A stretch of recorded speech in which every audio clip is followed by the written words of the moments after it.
What's going on, everyone? Today we're going to be drinking a cup of coffee at sunrise from our hut on a tropical island.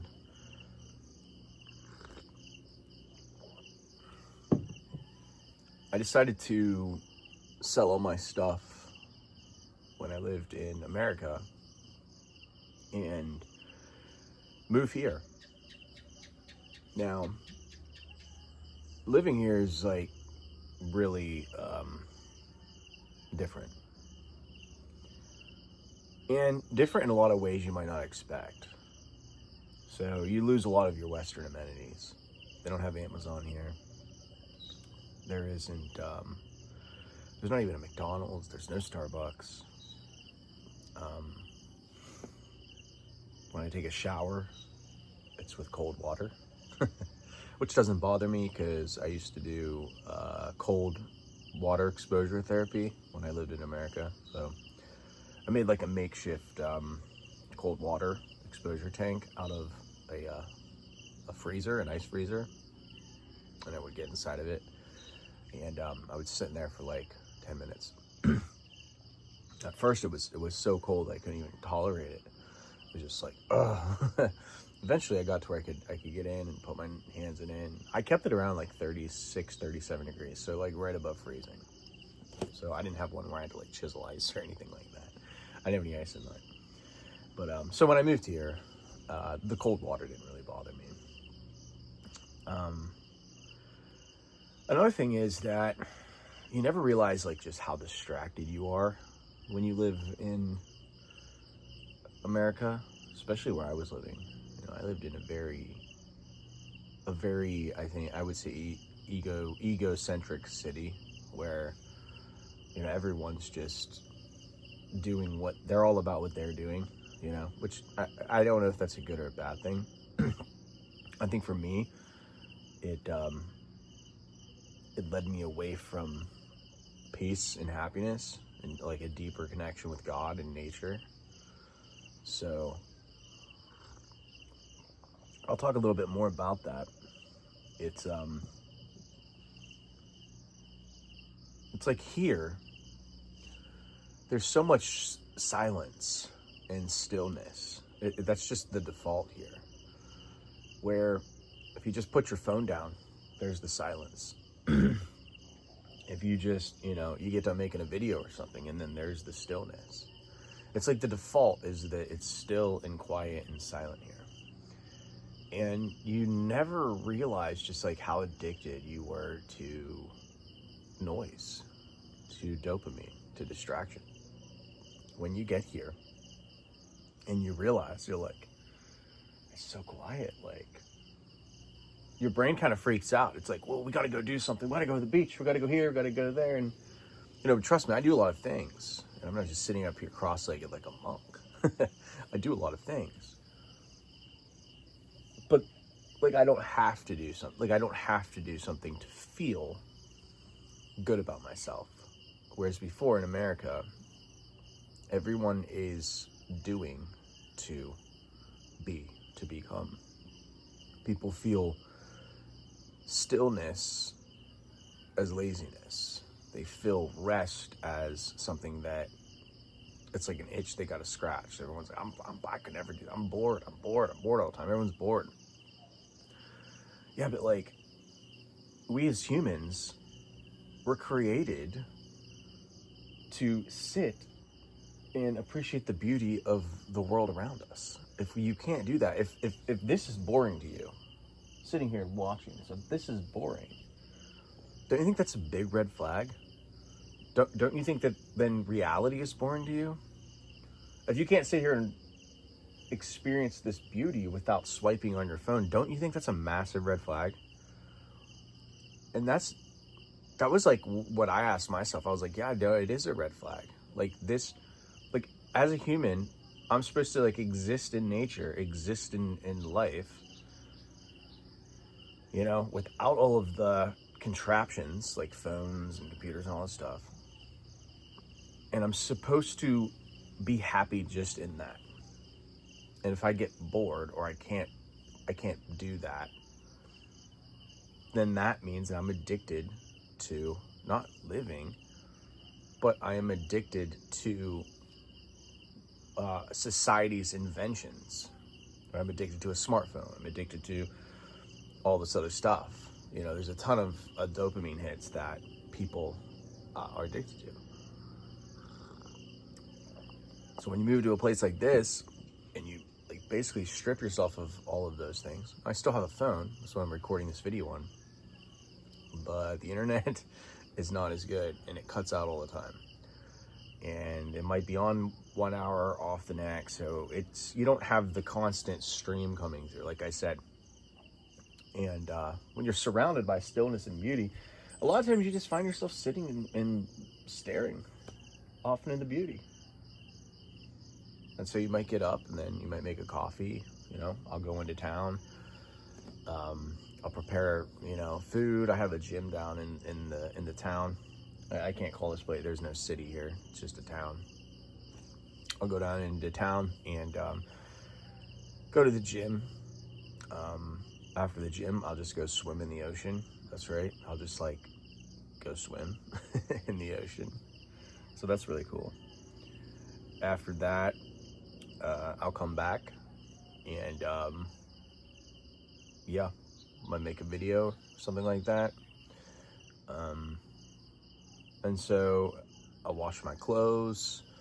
You know, I don't have a clothes washer. I really just wash them by hand, dry them.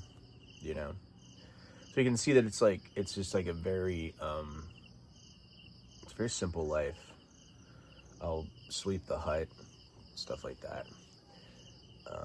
It's a very simple life. It's a life that's more based around living. As before, when I lived in America, it's like the living component was outsourced to corporations, right? You buy a washer machine and install it in your house. Right. Well, then you're not touching your clothes. Now you're not hand washing them. People might say, well, like, that's a good thing. And I would say, have you ever lived a life where you stripped away all of your comforts? How do you know it's good? You think it's good because everyone lives like that. How do you know? Have you lived a simple life? Have you gone without air conditioning? Have you gone without Amazon, without pornography, without all these other things that people could live without?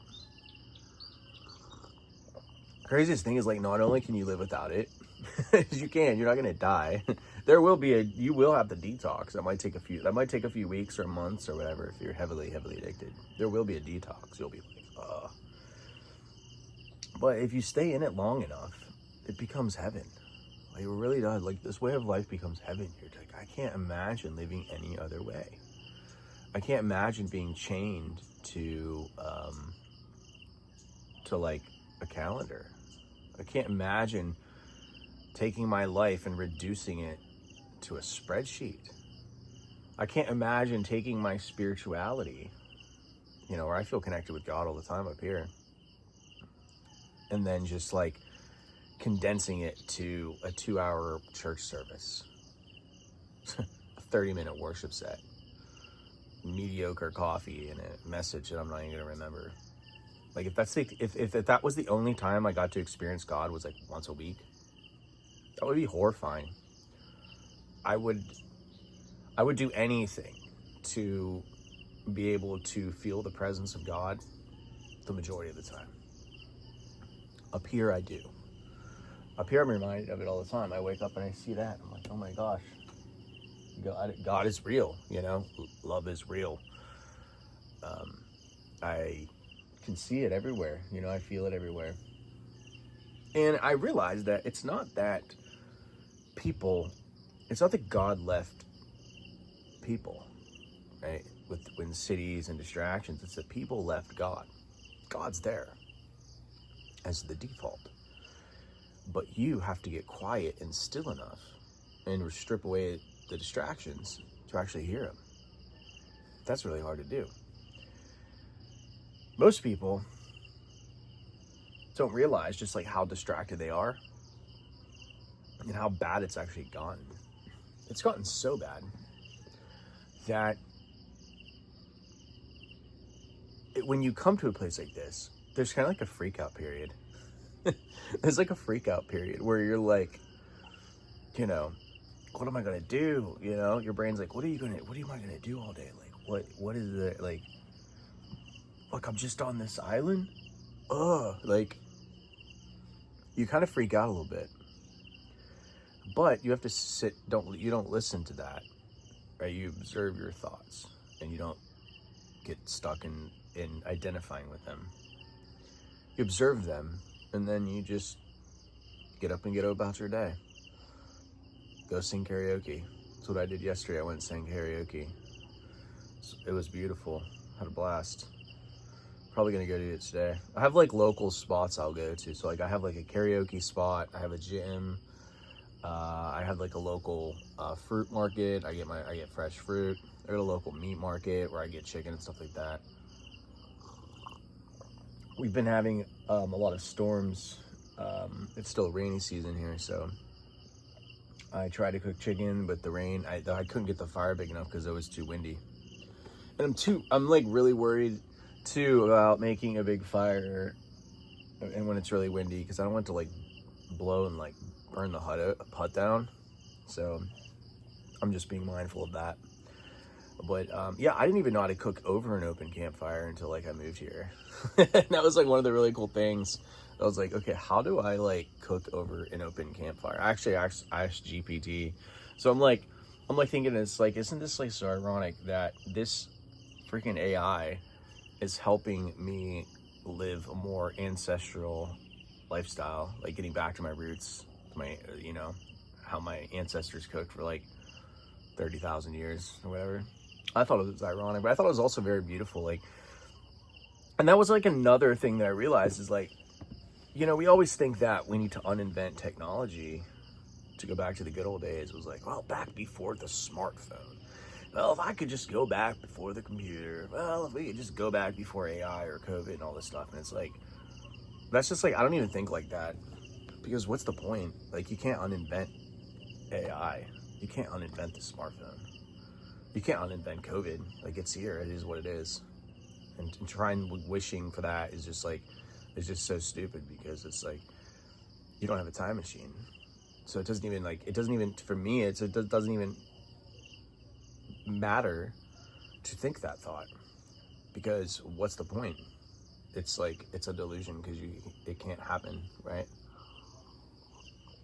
Anyway, but the best thing, and I think this is the more important part, is that you don't need to go back to a simpler time to be vibing like your ancestors did. Meaning, what I mean by this is you can be in 2025 with a smartphone and AI and be vibing just as hard as your ancestors did 30,000 years ago, or as, the pilgrims did, or whatever time era you wish you could go back to, 70s, 60s, whatever. You actually don't need to like go back to a simpler time to go back there in presence. Because now, the eternal now, right? The great I am, God, whatever you want to call it, that is eternal and it's timeless. And you tap into that by being still, by being present, by sitting still and being still, knowing that I am Lord, knowing that He is Lord, right? Be still and know that I am Lord. That is the gateway. And when you can do that, then do you realize we don't need to uninvent the smartphone. Like, we don't need to go back to a simpler time. Like, we're already there. We just forgot, right? Like, God doesn't change. He never changes. He says, I am the same today, yesterday, today, and forever. It's us that changed. Then we need to get back. How do we get back? Well, it's not easy. It's not easy because it requires you to let go of things, right? The rich man came to Jesus and he says, I've obeyed every single commandment. I've done everything. And Jesus said, okay, if you want to be perfect, sell your stuff, give it to the poor, and follow me. And that is the crux of the religion. Now,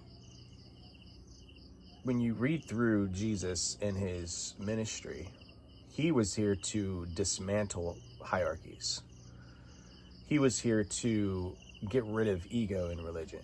He was here to strip down the authoritarian system that said, this person's not good enough. This is, you have to buy this in the house of God in order to achieve perfection. That's why he started flipping the tables in church. He didn't flip tables in bars. No, Jesus flipped tables in churches because of how they bastardized his father's house. And they turned it into a den of thieves. So Jesus was pissed off at the religious people, the religious leaders, the people who were quote unquote perfect, but they had no soul. You see what I'm saying? They had no soul. They were perfect on the outside, but they had no soul. So if you want to find peace, deep peace and happiness, everlasting peace, you have to follow Jesus. But then what does that look like? You go to any church, we're Christ followers, we're Christ followers. We're all Christ, we're Christ followers. Yeah, but how? I'm not criticizing churches. This isn't a bash video at all. But I'm asking the question, did Christ go to a building and listen to lectures? Is that what he meant by following him? Or was it something deeper? Was it something more total?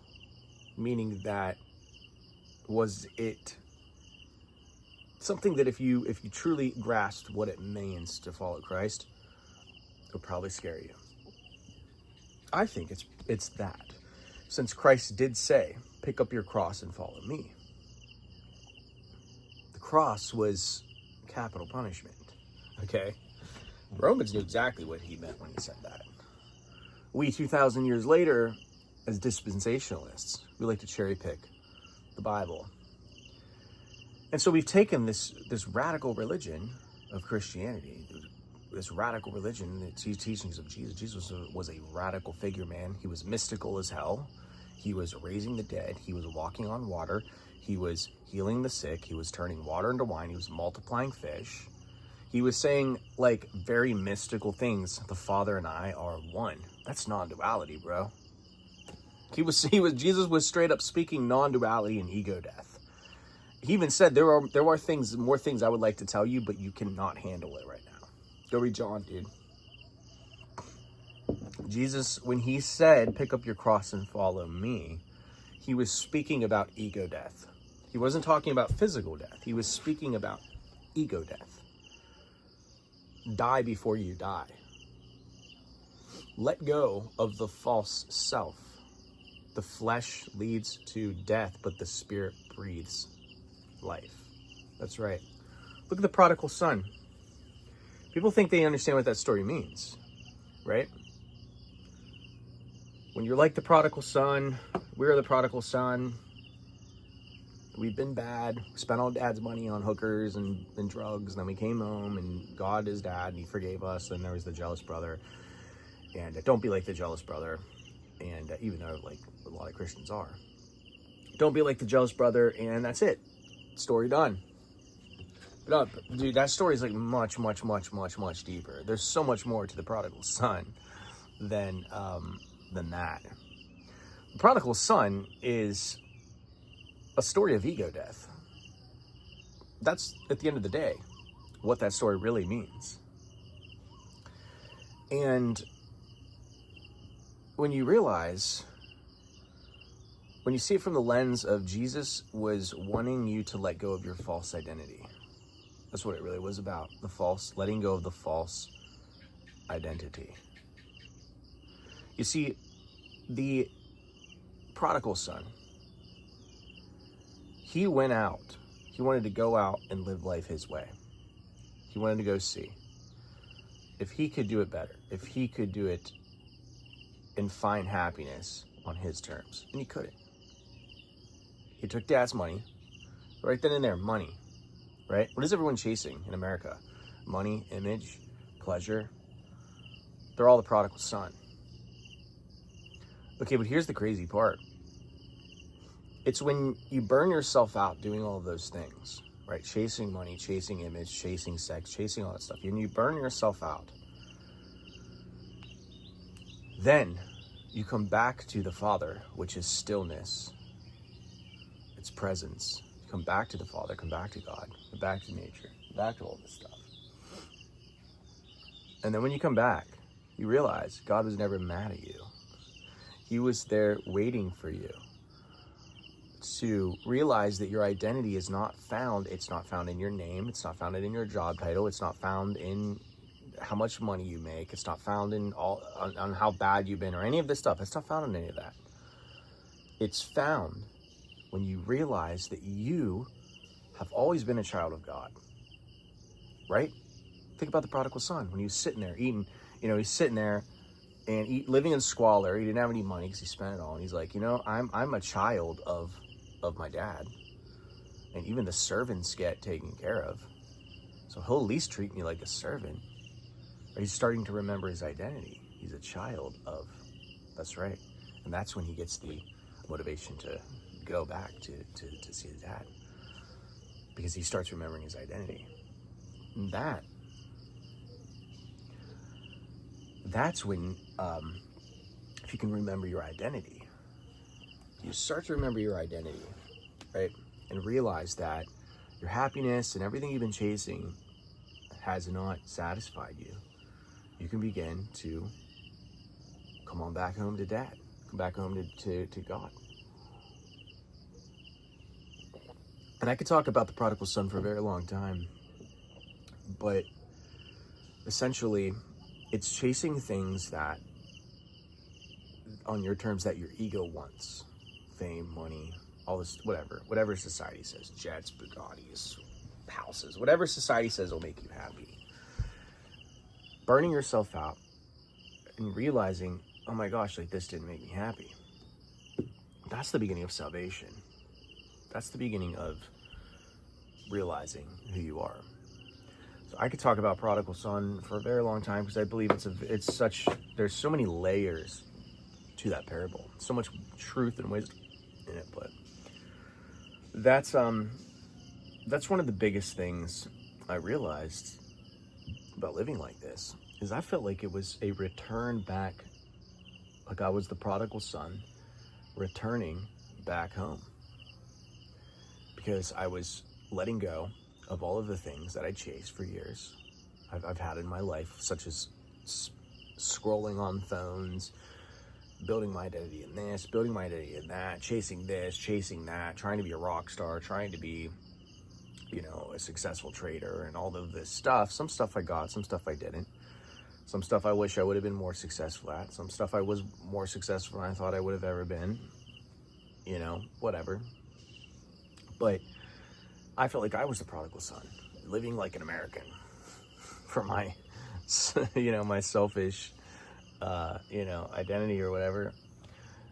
Burning out, realizing that doesn't last. It doesn't lead you to what you want. And then releasing the possessions, right? Selling everything and sitting in a hut, upgrading, actually. Downgrading in the eyes of society, upgrading in the eyes of my soul. So in the eyes of my ego, I've downgraded. My soul says, no, we've hit the major upgrade, right? We have stillness, we have peace as the default. And we feel the presence of God all the time. So that wraps it up for this video. Make sure to comment below, but I'll talk to you later. Peace.